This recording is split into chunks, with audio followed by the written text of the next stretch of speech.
Good day, high flyers. Ever wondered what it would be like to run a short-term rental with no experience? How about if it was a trailer in the middle of the Pocono Mountains and you self-managed it from 3 hours away?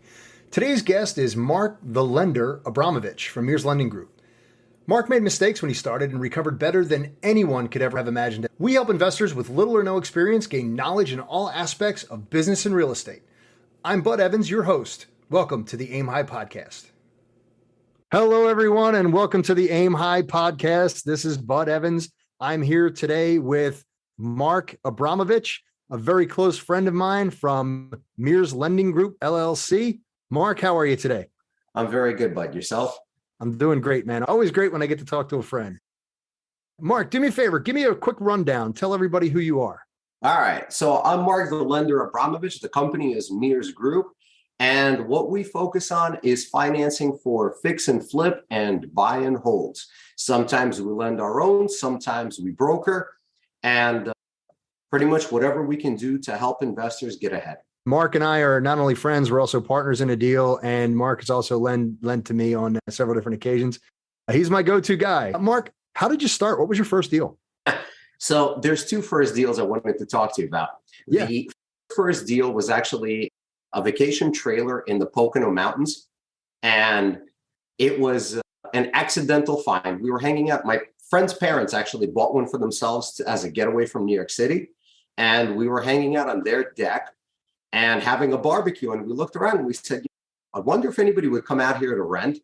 So we said, of course they would. We bought one and started renting it. We had no idea of what we were doing. It was terrible. To the point of, I didn't even know that I could get a combination lockbox for the key. So I ended up driving from New York up to the Poconos, round trip, 5 hours, just to let people in and out of the trailer. And the lesson learned from it when we decided to walk away and sell off was education is vital. You got to get educated. I didn't know anything about anything. Now, I'm glad that we flopped and we brushed ourselves off and kept going from it, but it was so silly. In hindsight, I say, if I knew back then what I know today, I'd own that community by now. Awesome. The second deal, the first deal that kind of already was me more seriously into the rental world was actually a 6-family building in Connecticut. And it was an amazing deal. I owned the property. I actually refinanced it for all of the money I put in. So it's what's called infinite return. I have no money into that building or into that deal anymore. I've gotten it all back and I still own it. It was a 6-unit that had a rent roll of $5,000, but without me telling you what the purchase price is, that's meaningless. We bought it for $240K. It was a divorcing couple that needed to sell it so that they could split assets. So we bought a 6-unit building for $240,000. This was back in 2015. And by now, obviously, the rent roll is over $7,000. The building is worth easily over $500,000.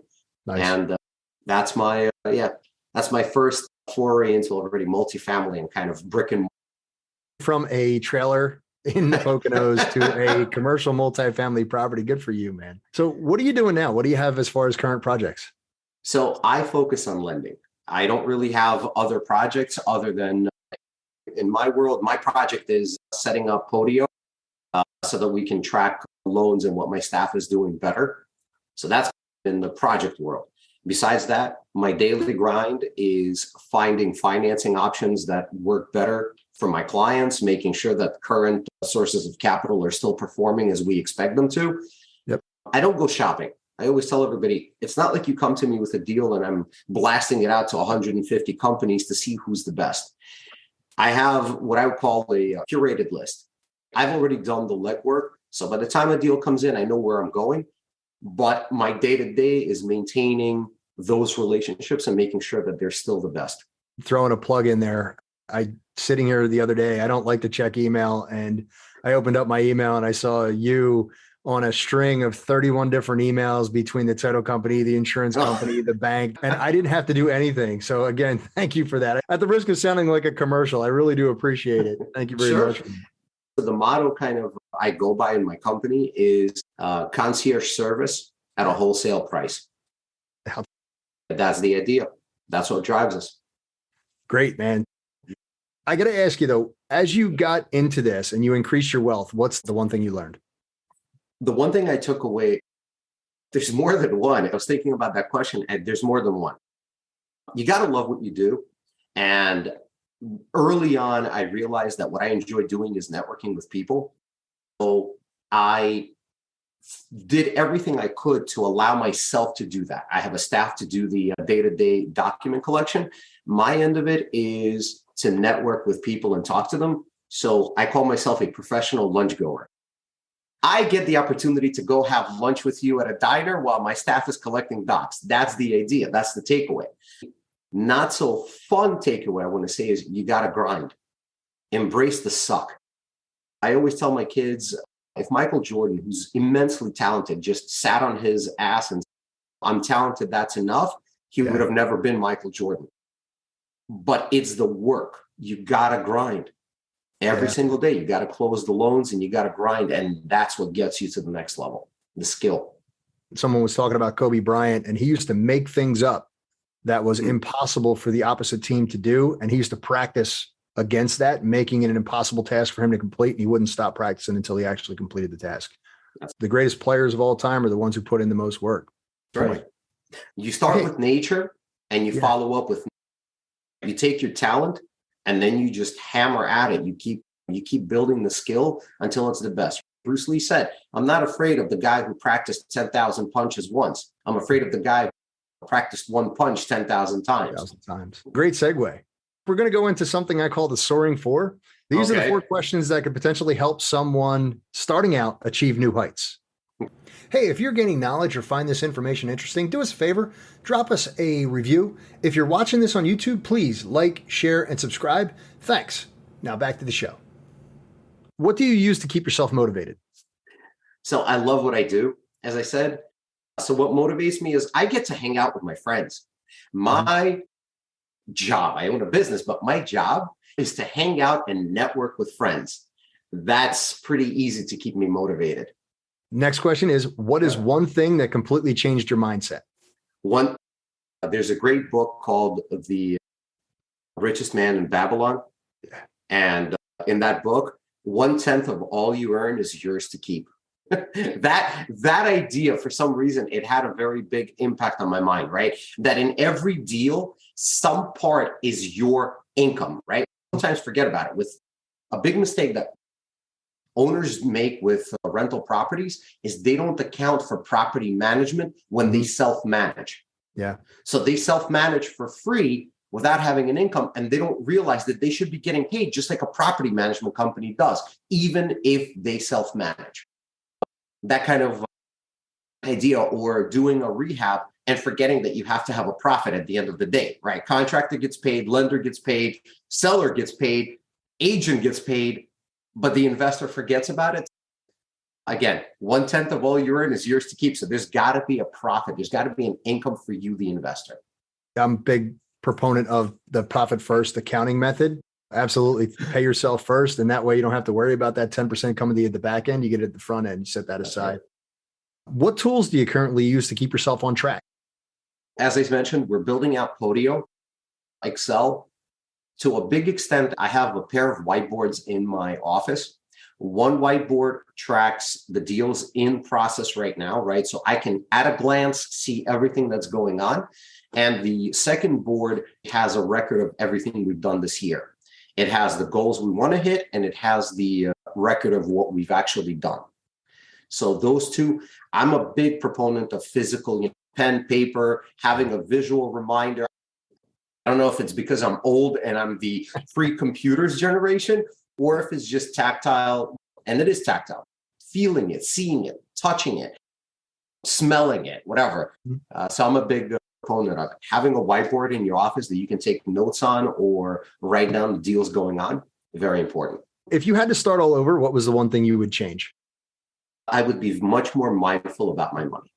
The amount of wealth I pissed away when I was younger, having an actual standard and having that steady income coming in, there's so much that was pissed away.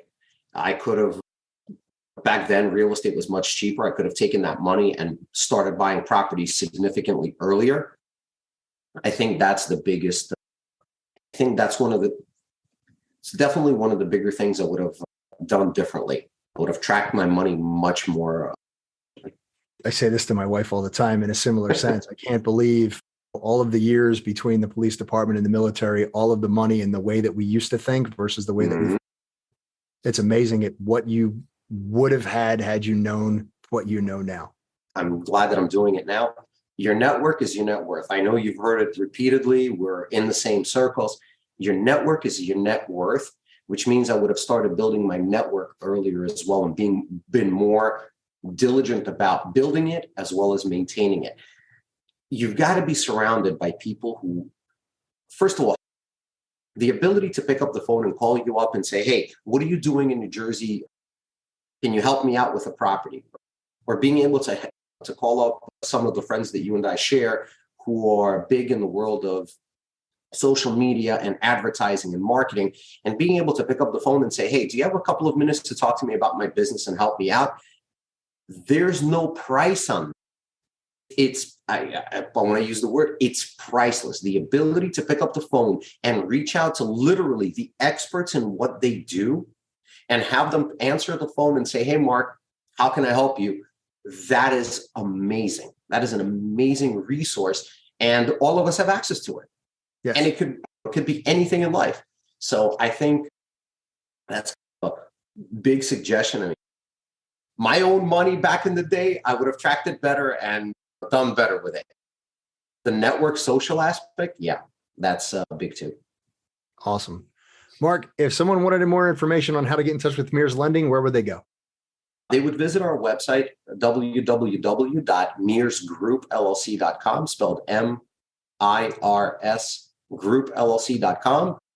They can send me an email at mark@mirsgroupllc.com or give us a call at 844-645-3535.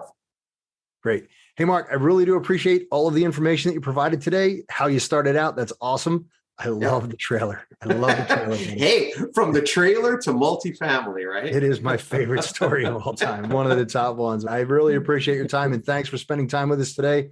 Ladies and gentlemen, this is Bud Evans with the Aim High podcast signing off. Until next we meet, aim high.